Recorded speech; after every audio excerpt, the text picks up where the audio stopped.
آواز حق بلند کرنے کی کیا اخلاقیات ہوتی ہیں؟ دیکھیے بات یہ ہے کہ یہ ہر شخص کے لحاظ سے فیصلہ ہوتا ہے۔ آپ کون ہیں، آپ کی حیثیت کیا ہے؟ آپ ایک آدمی دین کا عالم ہے، اس کی ذمہ داریوں کی نوعیت بالکل مختلف ہے۔ ایک عام آدمی کی ذمہ داریوں کی نوعیت اس سے بالکل الگ ہے۔ وہ بہت سی چیزوں کے بارے میں خاموشی اختیار کر سکتا ہے۔ ایک رہنما اس سے چھوٹی چھوٹی چیز کے بارے میں بھی سوال کیا جائے تو اس پر ذمہ داری عائد ہو جاتی ہے کہ وہ حق کی شہادت دے۔ تو اس کا معاملہ ایسا نہیں ہے کہ آپ کوئی اصولی بات کہہ سکیں، حالات دیکھنے پڑتے ہیں، ان کے لحاظ سے آپ کو بات کرنا ہوتی ہے۔ دین میں یہ چیز بھی لازم ہے کہ آپ حکمت کا لحاظ رکھیں گے ہر حال میں، لیکن جس شخص پہ ذمہ داری عائد ہوتی ہے اس کو تو بہرحال اپنی ذمہ داری کو ادا کرنا ہے۔ جب وہ فیصلہ کر لیتا ہے کہ یہ میری ذمہ داری ہے، یہ میرا فریضہ ہے، تو اس کو یہ دلیل نہیں دی جا سکتی کہ اس سے دوسروں پر کیا ہوگا۔ یہ فیصلہ اسی کو کرنا ہے، وہی سوچے گا، وہی غور کرے گا۔ اس کو تو توجہ آپ دلا سکتے ہیں کہ آپ نے اس پر غور کر لیا، اس کے نتائج آپ کے بچوں کے لیے کیا ہو سکتے ہیں، آپ کے خاندان والوں کے لیے کیا ہو سکتے ہیں۔ وہ کون شخص ہے کہ جس نے آج تک حق کی شہادت دی ہو اور اس کے نتیجے میں جیل چلا گیا ہو اور بیوی بچے بیچارے بھوکوں نہ مر رہے ہیں؟ یعنی آپ اپنی تاریخ پر نگاہ ڈال کے دیکھ لیں۔ سوال یہ ہے کہ جب مولانا سید ابواللہ صاحب مودودی کو جیل میں ڈال دیا گیا، جب ہمارے ہاں بہت سے اکابر کو پھانسی دے دی گئی، یا امام ابو حنیفہ کے ساتھ ظلم زیادتی کا ارتکاب کیا گیا، تو اس کے اثرات ان کے خاندان پر نہیں ہوئے ہوں گے، ان کے گھر والوں پر نہیں ہوئے ہوں گے۔ تو یہ فیصلہ تو آپ کو میرٹ پر کرنا ہوتا ہے کہ آپ کی ذمہ داری کیا بنتی ہے، اور یہ فیصلہ کرتے وقت البتہ آپ ہر لحاظ سے یہ دیکھیں کہ کیا یہ بات کہنی ناگزیر ہو گئی ہے، کیا یہ آپ کی اخلاقی ذمہ داری بن گئی ہے، کیا آپ کی پوزیشن اور آپ کے منصب کے لحاظ سے یہ تقاضا ہے اس کا۔ فیصلہ اس میرٹ پر ہونا چاہیے۔ اس سے دوسروں کو کیا خطرہ ہوگا؟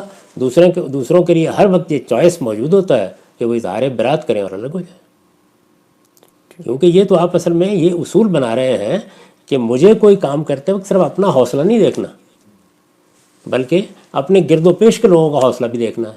تو پھر تو دنیا میں کسی حق کی شہادت بھی نہیں دی جا سکتی۔ ذرا دے کے دکھائیے۔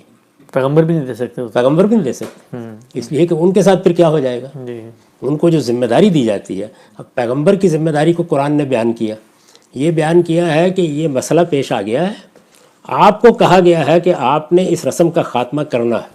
اب دیکھیں نا سورہ احزاب میں جی یہ ذمہ داری پیغمبروں پر جب ڈالی جاتی ہے، ان کا کام اس میں لیت و لال کرنا نہیں ہے۔ آپ کا کام یہ ہے کہ آپ کو جو چیز کہی گئی ہے آپ کر گزریے۔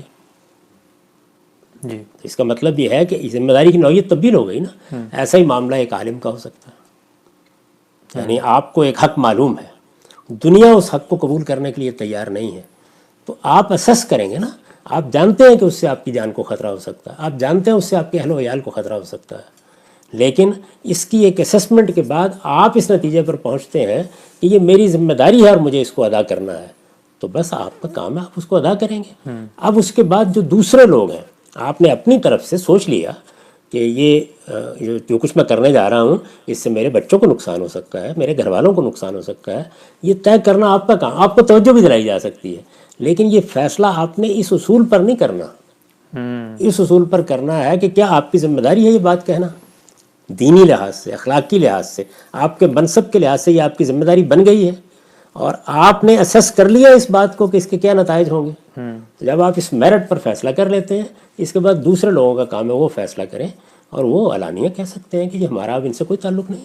جی اب سر، اس میں جو پیغمبر کا اسوہ ہمارے سامنے ہے وہ یہ کہ اللہ تعالیٰ نے ایک مشکل کام کروانا ہے تو پھر پہلے اختیار دیا ہے ازواج مطہرات کو کہ اس میں سپورٹو آپ نے رول ادا کرنا ہے، تو یہ اس کے لیے آپ کے اوپر ڈسپلن کرنا پڑے گا، نہیں کر سکتی تو پھر آپ کا اپنا رستہ۔ ہر جگہ یہ صورتحال ہے۔ آپ دیکھیں نا کہ آپ ساری دنیا کو سیدنا حسین کی عظیمت کی داستان سناتے ہیں، تو ان کے بارے میں کیا بتاتے ہیں؟ یہ کہ ہر موڑ پر جب انہوں نے محسوس کیا خطرہ ہے تو لوگوں سے کہا جانا چاہتا ہے چلا جائے، لیکن یہ فیصلہ تو انہی کو کرنا تھا۔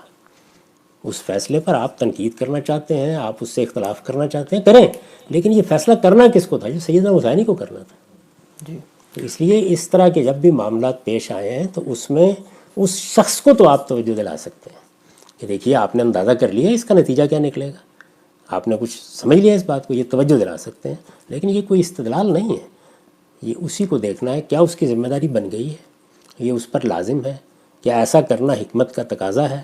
یہ ساری چیزوں کو وہ سوچے گا، غور کرے گا۔ یہ بالکل ٹھیک ہے کہ حق کی شہادت اندھے بن کر نہیں دی جاتی، جی اس کی حکمت عملی بھی طے کرنا ہوتی ہے۔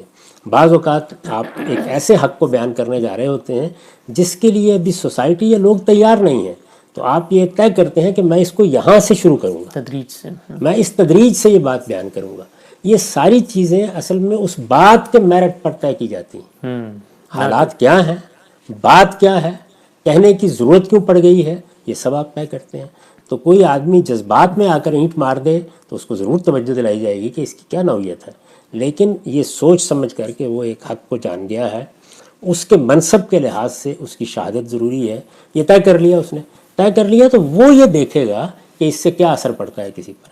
اب اس کے بعد جب اس نے فیصلہ کر لیا تو آپ کو طے کرنا ہے کہ آپ اس کے ساتھ کھڑے ہیں یا آپ نے اپنے آپ کو الگ کر لینا ہے، تو آپ کو حق حاصل ہے الگ کر لینا۔ ٹھیک، ہم سبھی چونکہ بحث اس رخ پہ آئی ہے تو میں ایک سوال لوگ عام طور پہ پوچھتے ہیں کہ آپ نے پاکستان کے ماحول میں جہاں پورے پاکستان کے علماء ایک رائے میں ایک طرف ہیں، توہین رسالت کا جو سزا کا مسئلہ تھا، آپ نے اس میں ایک رائے دی، اور بہت سے ہمارے لوگ ہیں جو ہمارے ہمدرد بھی ہیں، وہ کہتے ہیں کہ اس طرح کے معاملات میں اگر رائے نہ دیں تو بہتر ہے، تو آپ کو بھی لوگوں نے کہا کہ رائے نہ دیں پھر بھی رائے دی، اس کی کیا وجہ بنی؟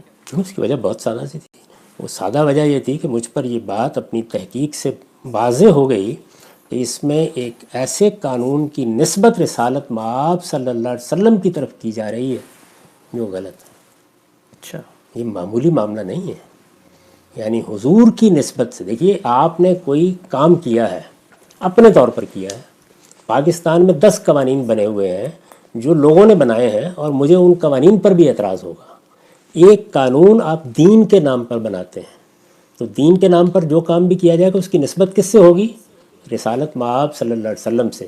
تو اس وقت بھی میرے ایک دوست نے جب مجھے توجہ دلائی، میں نے اس پر جب تبصرہ کیا ہے تو میں نے ان کو یہی جواب دیا تھا کہ مجھے آپ ایک سوال کا جواب دیں کہ قیامت میں اگر اللہ کا پیغمبر مجھ سے یہ پوچھے گا کہ تم جانتے تھے اور علی وجہ البصیرت جانتے تھے کہ میری نسبت سے یہ قانون غلط بیان کیا جا رہا ہے، تم نے اس کی شہادت کیوں نہیں کی؟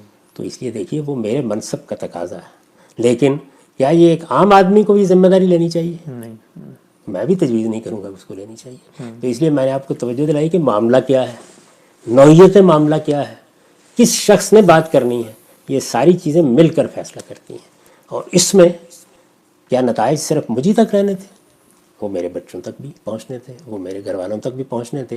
ان سب چیزوں کو اسیس کر لیا جاتا ہے، اس کے بعد اپنی ذمہ داری ادا کی جاتی ہے۔